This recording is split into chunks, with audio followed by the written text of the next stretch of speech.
The other morning at morning meditation, I asked that if someone was going to be coming to a Dharma talk, what would they want to hear about?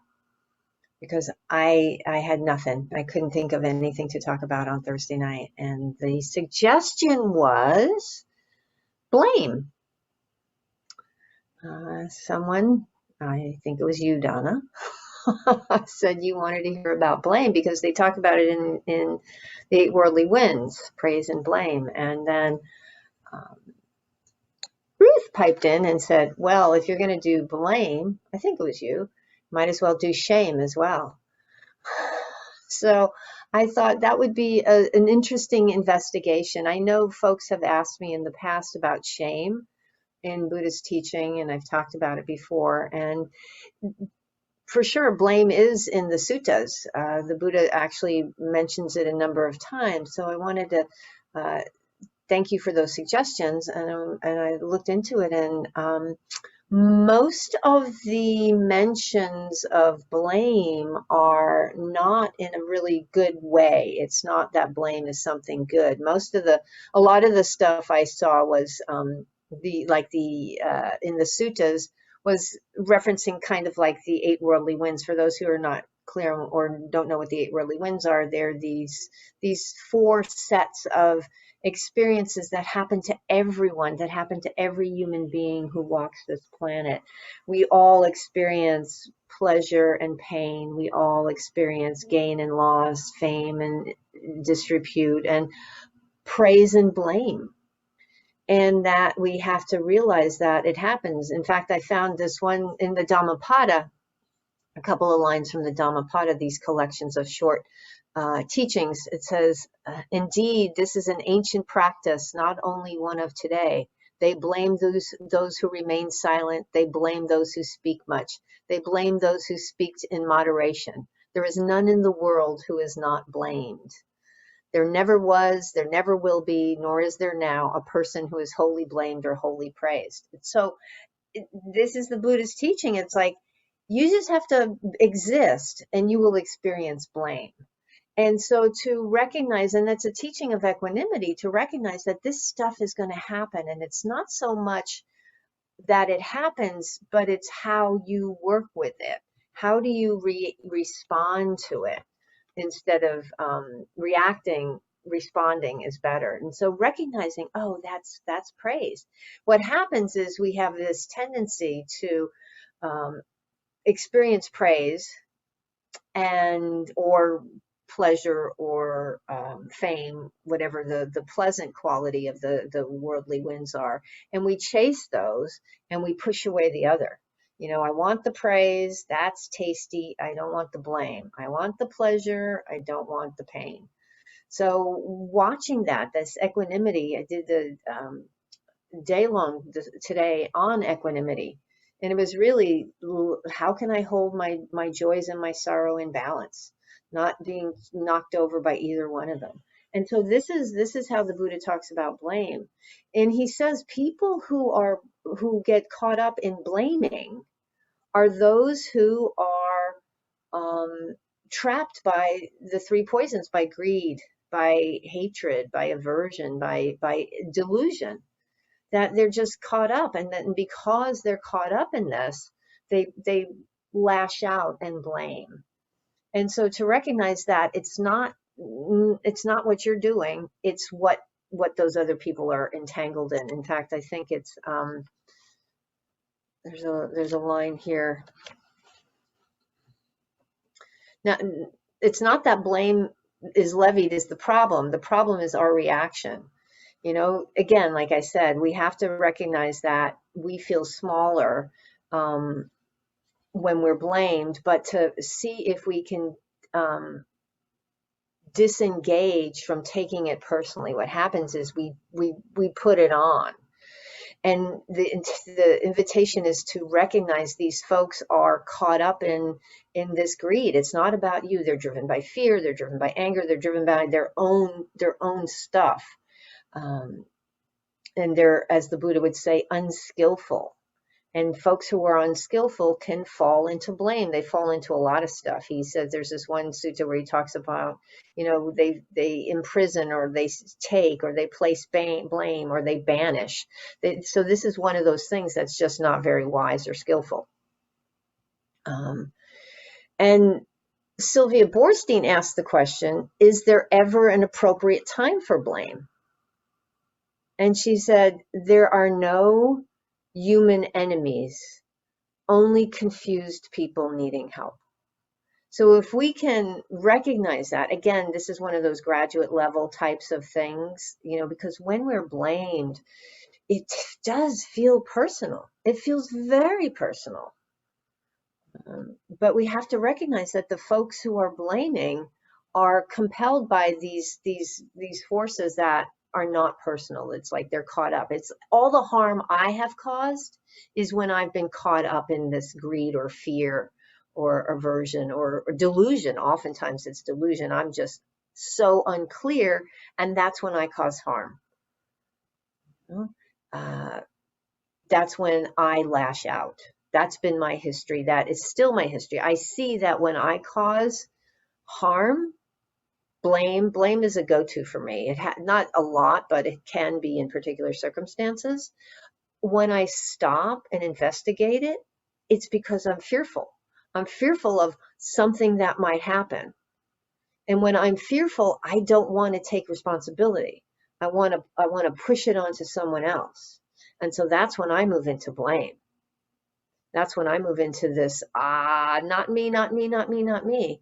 And so that brings me to one of my favorite folks in the world, Brene Brown, because she's got to have something to say about blame.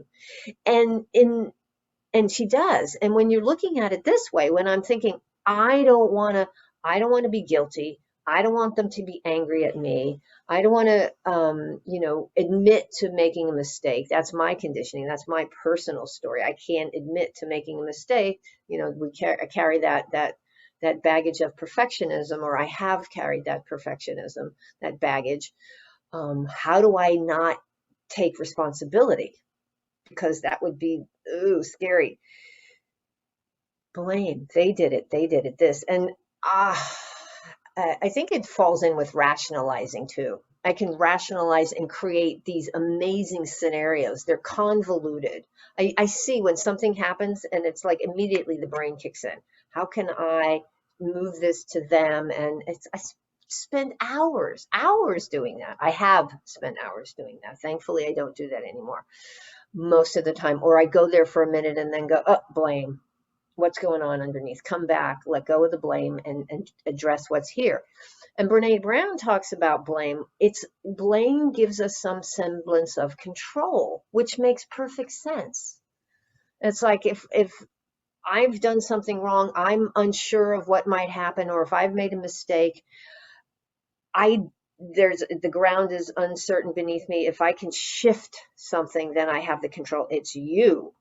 I'm now taking control. I'm making sure that everyone knows that this person is responsible, not me.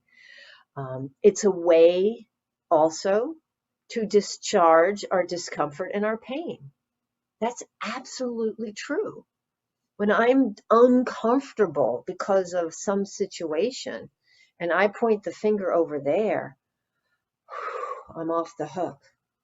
Phew, I don't have to take responsibility. And it's interesting, and it discharges anger as well. Discomfort, pain, anger.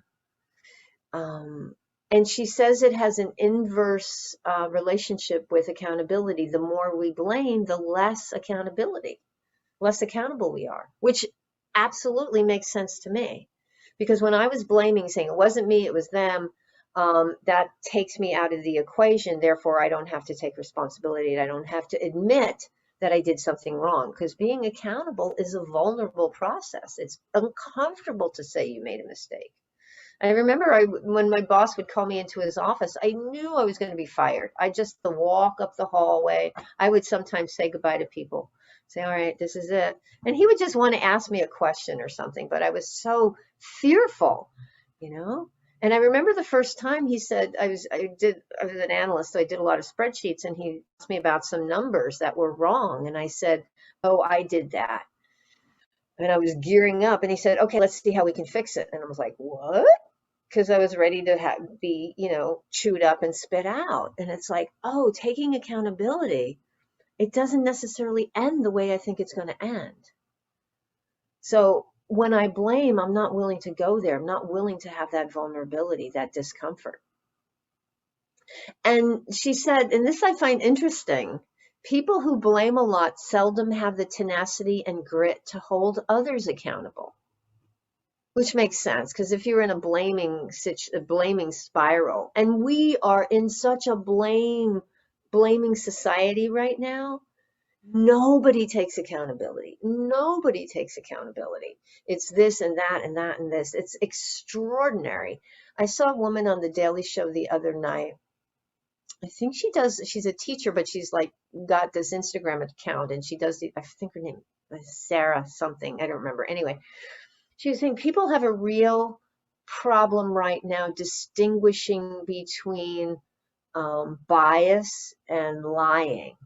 So we each have our biased viewpoints. We each have our viewpoints about certain things. And if you believe something and I disagree with you because I believe something else, you believe trickle-down economics is good, and I say trickle-down economics isn't good because of X, Y, and Z, there's an inability to see that as a disagreement and instead say you're lying.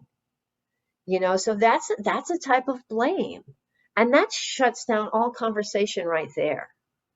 It's shifting the discomfort. And so people who are in that mode can't take accountability. It's really difficult. It's really difficult because we've painted ourselves into this really tight corner. And blaming is corrosive. And one of the reasons we miss the opportunity for empathy, because we're so shut down. We are like keeping ourselves in this little box. So we have to, recognize that this blame, again, stems from other folks caught up in their own ignorance or greed, and see that it doesn't serve a purpose. And if we can instead put down blame and pick up accountability, and this practice, these teachings are about being accountable and saying, yeah, I did something wrong, which leads us into the teaching around shame. And there's a word, hiri, a teaching, H-I-R-I, which oftentimes is translated as wholesome shame, but it's not so much shame, because shame is a very loaded word. It actually also can mean remorse over having caused harm or done something unskillful. So it's a teaching in the suttas about this is beneficial, because when you have this remorse, it's a recognition that we've done something unskillful, that perhaps we have caused harm. It's not self-aversion, it's not self-loathing, it's not toxic shame, which is really can be debilitating. And I'm not talking about the shame that we have from our some of the conditioning, some of the traumatic experiences we've had growing up, because that's a whole different world. Oftentimes we're shamed because of society, because of people, and so that's a very heavy thing that we carry internally. Sometimes we don't even realize that we carry this shame. We just react from it because it's there. And so that it's not that. This is a shame of thinking that we're what's the story, the definition Brene Brown says is guilt says we did something wrong or did something bad, and shame says we are bad. So it's the recognition. It's like, it's not that toxic shame. It's just that remorse of, oh, I did it again. I wasn't paying attention. I was caught up in my fear. I was caught up in anger, whatever it was. So we respect that, and we have a respect for ourselves. We say, oh, I don't want to be this person. I don't want to be a person who causes harm. And so I see it when I do it. I'm willing to see it, because if we're not willing to see it, we're going to keep doing it. We're going to keep reacting over and over and over again. It's when we stop and see it that we learn to behave in a different way. We respond thoughtfully and hopefully in a manner that's wise. I love using the Eightfold Path and the precepts as a guide to living a life that doesn't cause harm. It's like, oh, my sarcasm just came out because it felt so good, but I made that person cry. That was because I was driven by wanting, some craving to be funny, some craving to fit in, whatever it was, one-upmanship, whatever drives me in my snarkasm. It's like, I don't want to do that. Okay, but I did it. So there's that hiri, that remorse, that healthy remorse that points us, that we feel internally often in our embodiment.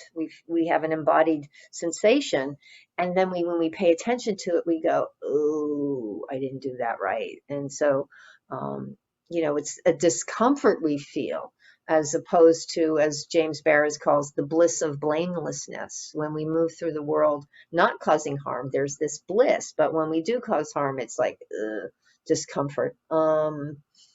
Yeah, and there's an accountability, as I said, that goes along with it, and it partners with this other teaching, Otapa. So there's hiri, which is the reflection, the remorse of something we have done, and then the Otapa, which is the recognition of, oh, I better not do that because that will cause harm. That's the unwillingness to do harm moving forward. So that's wise and skillful, this remorse and reflection about actions that we're going to take. So, but that's not the shame often that we use when we talk about it. As I was saying, there's this, sometimes we blame to avoid shame. And shame can be painful and debilitating, as I was saying. So we have to recognize that it's a lot of this shame is cultural. I talked about the book, The Body Is Not an Apology. I've talked about it a lot. If you haven't read it, I really recommend it. It's really excellent, by Sonia Renee Taylor. And she talks about this way society has determined we're supposed to look, the default body, which is generally masculine and white, and what is it? It's based on gender and sexual orientation, gender expressions, sexual orientation, skin color, able-bodiedness, mental capability, all these things. And it's a moving target. We'll never get there. We'll never, ever. I'm sure if you pick up a magazine, you'll find things to tell you why you don't quite meet the criteria. And there's a lot of shame. There's a lot of shame that's not necessary, but we internalize it. That's the thinking that we're not good, we're bad. We're imperfect, therefore imperfect we are imperfect because nobody's perfect, but imperfect in a prejudicial sense, instead of like, yeah, it's messy, it's awkward. It is. We're all going to fall down. Embrace the messiness. Embrace the messiness. We're all, this is where the 5 remembrances come in. We're all, well, unless we die young, we're all going to grow old. We're all going to age. Our teeth are going to fall out. We're going to die. Our society will tell us if we do it right, that won't happen. But that's impossible.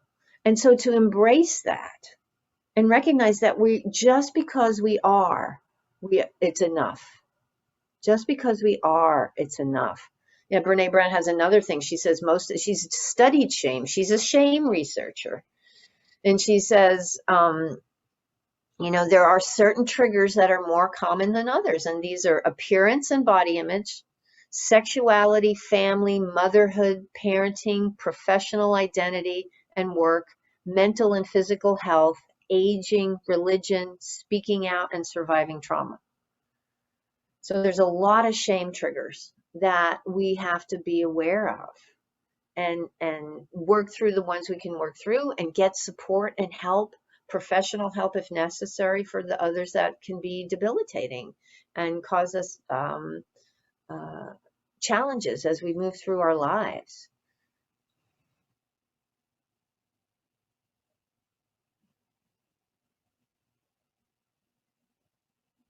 And then when we shame others, sometimes we think it's beneficial to shame others, but it's really not. It's the same kind of mechanism as blaming.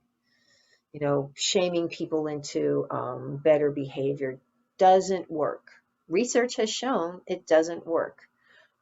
That's reactive, that's fear-based, and can we treat the other person as a human being? You know? So moving through shame and moving through blame, we need to pay attention. You know, we need to be mindful. This is bottom line foundational for everything. Recognize that we're enough. You know, we can improve, but just by being us is fine.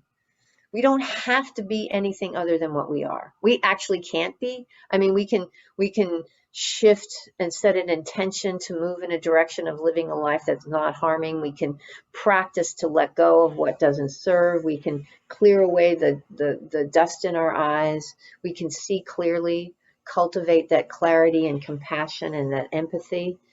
But we're not broken. You know, like the Buddha said when Mara challenged him on the night of his awakening, who the hell do you think you are? And the earth bore him witness, just because. You know, I am. That's true for all of us. So you have to learn how to be with, if you find yourself lost in shame or lost in blame, be with it. What's below the story? What's underneath it? So often for me, it's running away from something. What am I running away from? And can I be with that? And be willing to be vulnerable, which means being uncomfortable, which means taking accountability. It's vulnerable, but it's wholesome. Accountability is so necessary to own up to what we've done and call other people on their stuff too. This is again, Brene Brown was saying, when people have gone after her, how can you shame and blame those people? And she says, I'm not shaming or blaming anyone. I'm holding them accountable for what they're doing. Again, people don't see the difference anymore. They conflate the two and think if you're saying, you know, your job is to do X, Y, and Z, that you're shaming and blaming. And it's like, no, we have to hold people accountable. There has to be responsibility. I have to hold myself accountable. So that's really important. So that's how we move through this world of shame and blame, is being present, being willing to name it, being willing to let it go, and be willing to be with what's underneath. And it's all the mindfulness. And I have found, as I said, the eightfold path, as I say, okay, in order to get out of that, walk in this direction. This is a helpful, wholesome direction to walk in. Can you walk in this direction and let go of the shame and let go of the blame? Because, like as the Buddha said, nobody in the suttas who was blaming was on the right track. It was like, nah, they're caught up in that greed, hatred, and delusion. So to let that stuff go is wise and skillful, and probably very compassionate too.